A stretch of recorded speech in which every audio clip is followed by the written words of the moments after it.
bonjour, je suis ravie de vous retrouver pour ces lundis de Cécile et aujourd'hui j'ai décidé de vous parler des faits plaisir.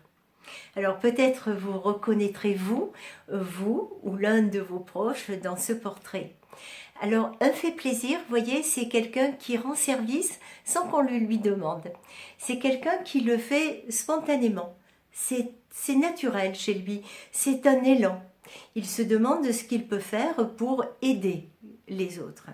Et on dit même que certains, parfois, ont le sentiment que c'est leur mission de rendre les gens heureux autour d'eux. Alors, a fortiori, vous imaginez, quand on leur demande explicitement un service, alors là, clairement, ils ne savent pas dire non, ils ne savent pas refuser, même si ça empiète sur leur temps, même si c'est en plus de leur propre travail, même si ça leur met de la pression sur leur emploi du temps. Alors évidemment, collectivement, j'allais dire professionnellement plutôt, c'est des gens qui sont appréciés. Pourquoi? Parce que les autres savent bien qu'ils peuvent compter sur eux et qu'en définitive, oui, ils le feront.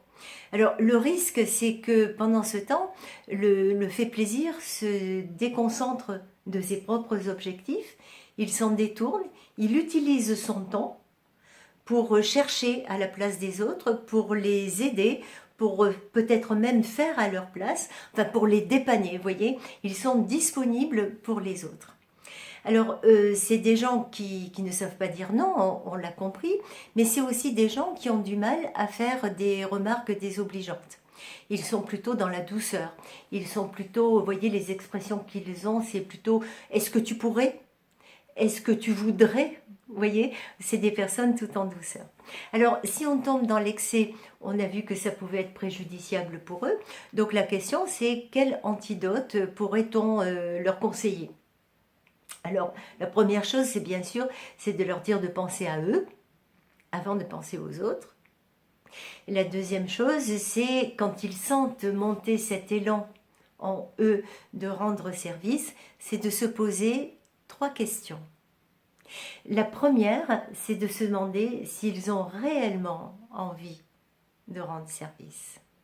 La deuxième, c'est de se demander s'ils ont les compétences pour ce service-là.